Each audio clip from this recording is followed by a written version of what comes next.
I'm happy to be able to announce that Captain Freeman B. Olmstead and Captain John R. McKone, members of the crew of the United States Air Force RB-47 aircraft, who have been detained by Soviet authorities since July 1st, 1960, have been released by the Soviet government and are now en route to the United States. The United States government is gratified by this decision of the Soviet Union and considers that this action of the Soviet government removes a serious obstacle to improvement of Soviet-American relations. Our deepest sympathy and understanding goes to the families of the men of the RB-47 who gave their lives in the service of their country. At the same time, I am sure that all Americans join me in rejoicing with the Olmstead and McKone families. The families, as well as the men, comported themselves in these trying times in a way which is truly in the best traditions of the military services of the United States. Restraint in these conditions is obviously not easy, but they can be assured that they have contributed in large measure to the final achievement of the objective which we all sought, the release of the men. Yes. President, this RB-47 case was regarded by the Russians as an overflight, although we took a different position. In the light of this announcement, what will be your general policy on overflights and on such things as the U-2 case or the U-2 flights? Do you conceive of circumstances which might warrant resumption of such things as the U-2 flight? The Soviet government is fully aware of the United States government views with respect to the distinction between the question of the United States Air Force RB-47 and the incident which occurred over Soviet territory on May 1st, 1960, involving an American U-2 type aircraft. Flights of American aircraft penetrating the airspace of the Soviet Union have been suspended since May 1960. I have ordered that they not be resumed. President. Yes. Mr. President, can you tell us something about what your role was, if you had one, in the release of these flyers? Did this come about as a consequence of some action you took? Well, this matter has been under discussion by the American ambassador and the Mr. Khrushchev on one occasion and representatives of the Soviet Foreign Ministry since this weekend. The flyers were released as of 2 a.m. yesterday morning, but in the plane taking off, there was a tire that was blown, and therefore the plane did not take off. Our last information is that it took off at 5 o'clock our time this afternoon.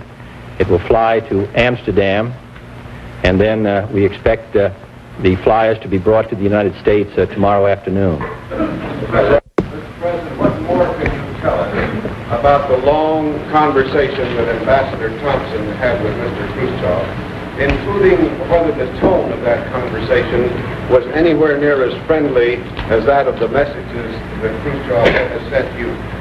I would say the tone was friendly, and as a result of the conversations, as I've said, the decision was made to release the flyers. But the conversations were conducted in an atmosphere of civility. Could you give us any indication at all as to what other subjects were taken up in addition to the release of the RB-47 flyers? No, I think that I'll have to stand on my previous statement. Yes? Sir, could you tell us how and when you learned that these flyers were going to be released? I learned as a result of the conversations which Ambassador Thompson had with the Soviet officials, and therefore it has. We were informed as to the date that they would be released, the time, yesterday.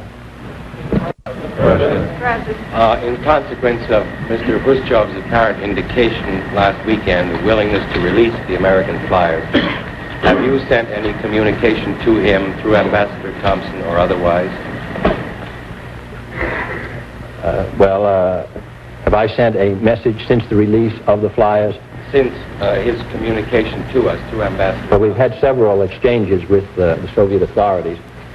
I do not believe that one has taken place since the release of the prisoners, but that's partially because there has been this delay about their leaving Moscow. Mr.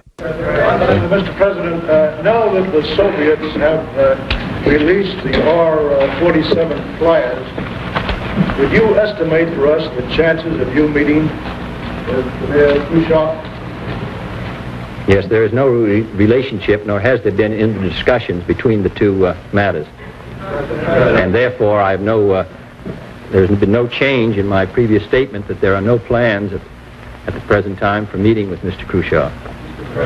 Mr. President, in discussing with the Soviet Union the release of the RB-47 flyers, did we also take up with Mr. Khrushchev the fate of Francis Gary Power, the U-2 pilot, and the 11 flyers that were missing from the C-130 that was shot down inside Armenia in 1958?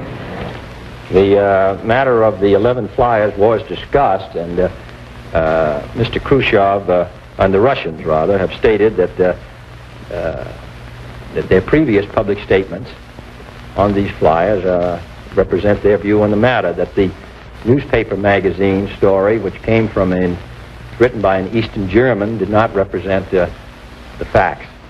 So that would, on the matter of Mr. Powers, we have not discussed him at this time because he is in a different category than the flyers that were released.